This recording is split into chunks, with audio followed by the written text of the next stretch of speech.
Air India ਨੇ ਅੰਮ੍ਰਿਤਸਰ ਤੋਂ easy connect ਉਡਾਨਾਂ ਕੀਤੀਆਂ ਸ਼ੁਰੂ। ਪੰਜਾਬ ਹੁਣ ਦੁਨੀਆ ਦੇ 27 ਅੰਤਰਰਾਸ਼ਟਰੀ ਸ਼ਹਿਰਾਂ ਨਾਲ ਸਿੱਧਾ ਜੁੜੇਗਾ। ਅੰਮ੍ਰਿਤਸਰ ਤੋਂ ਰੋਜ਼ਾਨਾ ਉਡਾਨਾਂ ਰਾਹੀਂ ਦਿੱਲੀ ਤੋਂ ਵਿਦੇਸ਼ ਜਾਣ ਵਾਲੇ ਯਾਤਰੀਆਂ ਨੂੰ ਮਿਲੇਗੀ ਸਹੂਲਤ। ਏਅਰਪੋਰਟ ਤੋਂ ਹੀ ਹੋਵੇਗੀ ਇਮੀਗ੍ਰੇਸ਼ਨ ਅਤੇ ਆਖਰੀ ਮੰਜ਼ਿਲ ਤੱਕ ਚੈੱਕ ਇਨ ਦੀ ਸਹੂਲਤ ਦਿੱਲੀ 'ਚ ਨਹੀਂ ਕਰਨੀ ਪਵੇਗੀ ਦੁਬਾਰਾ ਕਾਰਵਾਈ। ਨਾਗਰਿਕ ਹਵਾਬਾਜ਼ੀ ਮੰਤਰਾਲੇ ਨੇ ਕਿਹਾ ਈਜ਼ੀ ਕਨੈਕਟ ਨਾਲ ਪੰਜਾਬ ਦੀ ਦੁਨੀਆ ਨਾਲ ਕਨੈਕਟੀਵਿਟੀ ਹੋਵੇਗੀ ਹੋਰ ਮਜ਼ਬੂਤ।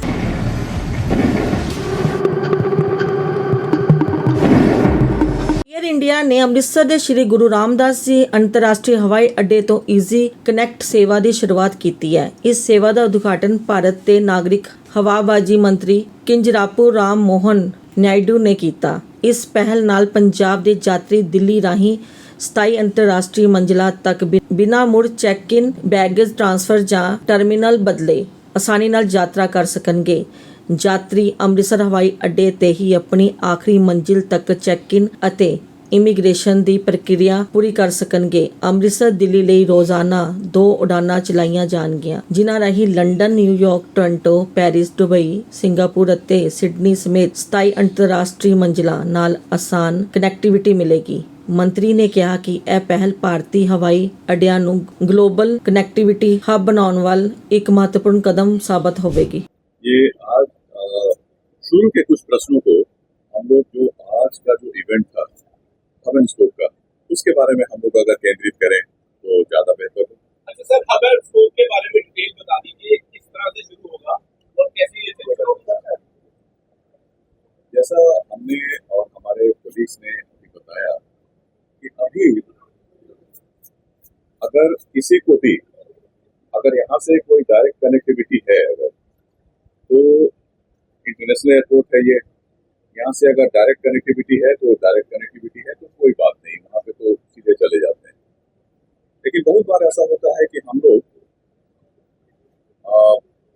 दूसरे देशों में जाने के लिए हम लोग को किसी ऐसे बड़े शहरों में जाना पड़ता है, दिल्ली जाना पड़ता है, मुंबई जाना पड़ता है, बेंगलोर जाना पड़ता है, जहाँ से बेहतर और बेहतर कनेक्टिविटी हो। तो हम लोग क्या करते हैं, यहाँ से अगर कोई वृद्ध दंपत्ति है, कोई एक ऐसा ओल्ड कपल है जिसको अगर जाना हो विदेश जाना हो, तो क्या होता है कि वो लोग यहाँ से वो डोमेस्टिक पैसेंजर के हिसाब से वो लोग जाते हैं, दिल्ली जाते हैं। और दिल्ली जाने के बाद वो हो सकता है कि दिल्ली में टर्मिनल्स बहुत हैं, वहाँ पे T1 में उतरेंगे वो लोग, फिर वहाँ से वो टैक्सी करके फिर वो T3 में जाएंगे, क्योंकि इंटरनेशनल हमारा विभाग वहाँ पे है। तो ये, और उसके बाद फिर लगेज उनको लेके जाना, सब कुछ लेके जाना, और फिर वहाँ पे सारी प्रक्रियाओं को एक बार फिर से रिपीट करना। लगेज को चेक इन करना पड़ेगा, आपको इमिग्रेशन करना पड़ेगा, कस्टम्स का करना पड़ेगा, जो भी चीजें हैं वहाँ पे फिर से आपको चेक इन करना पड़ेगा। तो इन सब चीजों को कैसे एक सीमलेस बनाया जाए कि आपकी यात्रा यहीं से शुरू हो, यहीं पे आपका इमिग्रेशन हो, यहीं पे आपका कस्टम्स हो, यहीं पे आपका चेक इन हो, आपका बैग यहीं से, हम अगर लंदन जा रहे हैं तो हम यहीं से लंदन के लिए अपना हम फ्लाइट बुक कर सकें। लेकिन अब यहाँ पे कैसे करें, तो हम लोगों ने क्या किया कि एयरलाइंस के मार्फत, एयरलाइन के साथ हमने उसको कोऑर्डिनेट किया। एयरपोर्ट जो हमारा दिल्ली का एयरपोर्ट है, जो पाला हब के रूप में उभर रहा है, उससे हम लोगों ने बात की, सारी चीजों को एक साथ यहाँ पे हमारा इमिग्रेशन, कस्टम्स जितना भी है यहाँ पे हमने उसको करने की व्यवस्था की। यहाँ से हमारा कस्टम्स होगा, इमिग्रेशन होगा, बैगेज भी हमारा चला जाएगा, और दिल्ली हम जाएंगे जब, तो हम T3 में लैंड करेंगे। T3 में लैंड करके हमारा जो हमारे कभी कभी ऐसा भी हो सकता है कि जैसा मैंने अपने दफ्तर में मैंने अभी कहा कि सुबह जाएंगे हम, हो सकता है कि मेरी फ्लाइट रात में हो, दिन भर का समय है मेरे पास, अगर मैं दिल्ली का निवासी नहीं हूँ तो मेरे लिए वो भी एक बड़ी समस्या है। अब इसको हम लोग सीमलेस कर रहे हैं। हम दिल्ली में उतरने के बाद हम वहाँ से एक सिक्योरिटी होल्ड एरिया में चले जाएंगे, जहाँ केवल मेरे हाथ का जो सामान है उसकी चेकिंग होगी, हमारा जो पासपोर्ट है उसको देखा जाएगा, और उसके बाद फिर हम चले जाएंगे। हमारा जो विमान होगा वो 1 घंटे 2 घंटे के भीतर ही हम वहाँ पे जाके बैठ सकेंगे, और बैठ के हम अपने गंतव्य स्थान पे जा सकेंगे। तो एक तरह से आपका इंटरनेशनल जो विदेश का भ्रमण है, जो वो एक तरह से यहीं से शुरू हो गई। आपकी यात्रा की शुरुआत यहीं से हो गई। आपको दूसरा कोई भी चेक इन कोई भी वहाँ पे किसी तरह का क्लियरेंस नहीं लेना है, कोई भी वहाँ पे कस्टम्स, सारी व्यवस्थाएं यहीं पे हो जाएंगी। इससे हमारे बहुत सारे फायदे हो रहे हैं। एयरलाइंस के साथ, एयरलाइंस की जो फ्लाइट जाएगी यहाँ से, उसमें हमारे इंटरनेशनल पैसेंजर्स भी जाएंगे, हमारे डोमेस्टिक पैसेंजर्स भी जाएंगे।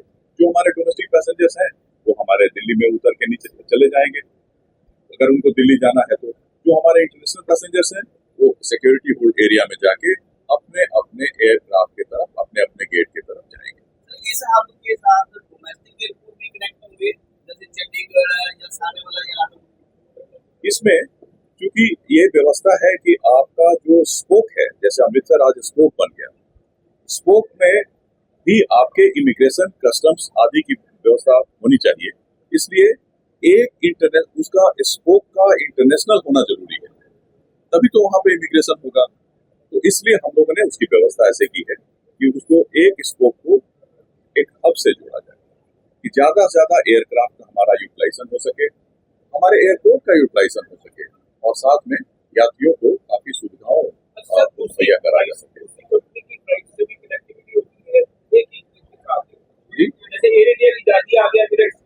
ये शुरुआत है, ये छोटे छोटे हम लोग कदम उठा रहे हैं और इस शुरुआत में हम लोगों ने कनेक्टिविटी के लिए अभी फिलहाल एक ही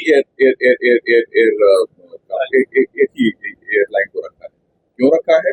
क्योंकि यहाँ से अगर एयरलाइन, बालाजी अभी हमारे साथ थे, यहाँ से वो ले जा रहे हैं पैसेंजर्स को, तो उनको मालूम है कि उनको 1 घंटे के भीतर में, 2 घंटे के भीतर में इंटरनेशनल कनेक्टिविटी देनी है, तो वो कोऑर्डिनेट वो कर सकते हैं। Same airline. तो एयर इंडिया बाद की स्थिति क्या होती है ये हम बाद में देखेंगे। इनबाउंड पे कब आएगा, रिटर्न जर्नी पे ये कब आएगा? सो ये हम लोग जब भी हमारा वो जब आएगा वहां से, तो हमारा 45 डेज का 45 दिनों के भीतर हम लोग उसको भी हम लोग कर रहे हैं कि वो आएगा तो उसके बाद वो आए यहाँ पे दिल्ली में लैंड होगा, सिक्योरिटी होल्ड एरिया, और वहां से फिर हम उसको लेके वापस फायदा मिलेगा खासतौर से पंजाब में। अमृतसर की बात हम अभी स्पोक के रूप में जुड़ा है, धीरे धीरे हमारे और बहुत सारे स्पोक हमारे जुड़ेंगे, करीब 40 स्पोक जोड़ने की हमारी योजना है आने वाले दिनों में। सबसे बड़ी बात है कि यहाँ से बहुत सारे लोग जाते हैं विदेशों में, हर एक जगह के लिए यहाँ डायरेक्ट फ्लाइट तो है नहीं। मैंने पहले बोला कि वो मुंबई जाते हैं, वो दिल्ली जाते हैं, दिल्ली जाने के बाद वो वहाँ पे टर्मिनल चेंज करते हैं, लगेज को चेक इन करना पड़ता है, इमिग्रेशन और कस्टम्स की समस्या होती है, उन करना पड़ता है। ये सब चीजों को एक तरह से सीमलेस किया गया है। तो अमृतसर और ये लार्जर अमृतसर एरिया जो है पंजाब का एरिया, उसके यात्री जो बाहर जाते हैं उनको बहुत बड़ा लाभ से ट्रैफिक बढ़ेगा और बढ़ेगा। ये जाहिर सी बात है कि हमको अगर सुविधा मेरे घर पे ही आके मिल रही है तो हम यहाँ से यात्रा करना चाहेंगे। तो मल्टीपल एयरलाइंस के साथ कभी इसको शुरू किया जाएगा, इसके बारे में हम लोग विचार कर रहे हैं, लेकिन सबसे अभी तो कोऑर्डिनेशन के ख्याल से मल्टीपल एयरलाइंस, दूसरा एयरलाइंस हमारा इंडिगो भी हमारा शुरू कर रहा है, लेकिन उनका प्रश्न जो है वो है मल्टीपल एयरलाइंस का, एयर इंडिया से जाके इंडिगो से उधर। इसके बारे में भी हम विचार करेंगे और उसको भी हम लोग धीरे धीरे उसकी स्टडी करके, अध्ययन करके, पूरा हमारा जो मूलभूत है जो बात है, basic issue is that how to ease the entire travel experience of our passengers. तो उसको हम लोग अपने अनुभवों के आधार पर, अध्ययन के आधार पर हम लोग उसको धीरे धीरे और हम आगे बढ़ते चले। आने वाले समय में 4 एयरपोर्ट की सीना की गई है अभी हम लोगों ने, मुंबई और दिल्ली के अलावा 2 एयरपोर्ट हम लोग और अब उसको डेवलप करेंगे। स्पोक्स के बारे में मैंने तो पहले बताया कि हम लोग फर्स्ट फेज में 25 और उसके बाद 15 एयरपोर्ट जो ऑलरेडी इंटरनेशनल एयरपोर्ट्स हैं उसके बारे में हम उसको स्पोक के रूप में। आसान भाषा में बात की जाए तो जो पंजाब का पैसेंजर रहेगा वो दिल्ली जाने की जरूरत नहीं है, वो रेल पे आए, इमिग्रेशन यही से कराए, ग्लोबली चलेगा। दिल्ली तो वो जाएगा क्योंकि दिल्ली हब है, लेकिन दिल्ली में उसको फ्लाइट लेने की फ्रॉम द स्टार्ट उसको यहाँ पे, अब दिल्ली में जो उसको जरूरत होती थी, दिल्ली का ऑप्शन तो है ही क्योंकि दिल्ली के लोग तो वहां से जा ही सकते हैं, लेकिन अभी यहाँ से अगर कोई जाना चाहता है तो जितनी भी चीजें हैं, जितनी भी हमारी फॉर्मेलिटीज है, आज का दिन बहुत ही एक इम्पोर्टेंट, बहुत ही महत्वपूर्ण और बहुत ही ऐतिहासिक दिन। कुछ ही दिन पहले हमने बनारस में हब एंड स्पोक का पिछले महीने 25 तारीख को हमारे आदरणीय नागर विमानन मंत्री के कदमों से हम लोगों ने हब एंड स्पोक का की शुरुआत की। आज अमृतसर उसी की श्रृंखला में एक नई कड़ी है, दूसरी जगह जहां हम हब एंड स्पोक का विस्तार कर रहे हैं और इसलिए हमें इसी कड़ी को हम आगे आने वाले दिनों में आगे लेते चले जाएंगे। और हमारे कोलिग्स ने, पुलिस कंसल ने और विभिन्न ने, chairman airport authority of India ने विस्तार से बताया है हब एंड स्पोक के बेनिफिट्स के बारे में। इसका हमें हब एंड स्पोक को कैसे इम्प्लीमेंट करें और कब इम्प्लीमेंट करें, इसका हमको हमारे मंत्रालय में, मिनिस्ट्री ऑफ सिविल एविएशन में हम काफी दिनों से इसका इंतजार कर रहे हैं। इसकी थोड़ी even at the cost of being repetitive, I would like to highlight some benefits that will accrue to the airlines, to airports, and to all passengers. आज के दिन जहाँ करीब एक बहुत बड़ा तबका हमारे स्टूडेंट्स का हो, हमारे लोगों का हो, हमारे मिडिल क्लास का हो, जो बाहर जाता है, बाहर जाते समय क्योंकि हमारे यहाँ कनेक्टिविटी जो हमारी बेसिक रिक्वायरमेंट है, अगर वो कनेक्टिविटी हमारे बीच हमारे एयरलाइंस नहीं प्रोवाइड कर पा रहे हैं कुछ कारणों से, तो उसको क्या करना होता है। आज के दिन आप दिल्ली जाएंगे एज डोमेस्टिक पैसेंजर्स, दिल्ली में आप हो सकता है कि आपको टर्मिनल बदलना पड़े, टर्मिनल बदलकर फिर उसके बाद वहां पर अपना फिर से एक बार आप लगेज को अपना स्क्रीनिंग करा के उसके बाद इमिग्रेशन की प्रोसेस होगी, आपका कस्टम्स क्लियरेंस करना होगा और उसके बाद फिर आप उस यात्रा पे जो विदेश जाने की आपका बाकी जो यात्रा है उसमें आप निकलते हैं। ये अपने आप में एक बहुत सारी चीजों का आपको की तैयारियां करनी पड़ेगी। हो सकता है कि आप सुबह यहाँ से एक फ्लाइट लेके निकले और आपकी फ्लाइट यहाँ से शाम को या रात में, तो जो सीमलेस कनेक्टिविटी की बात हम लोग करते हैं वो सीमलेस कनेक्टिविटी नहीं मुहैया हो पाती थी।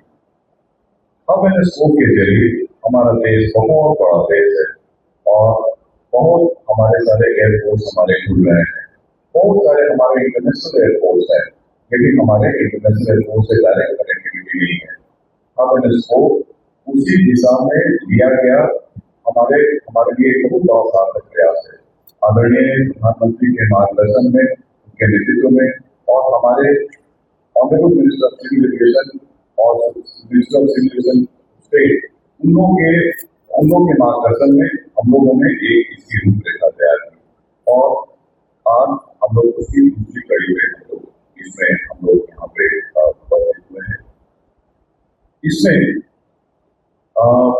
छोटी चीजों की बात करना चाहूंगा। जैसे यहाँ से अगर आप डोमेस्टिक पैसेंजर के रूप में अगर आप जाते हैं दिल्ली, तो आपका एयरलाइन 15 किलो या 20 किलो का ही लगेज आप ले जा सकते हैं।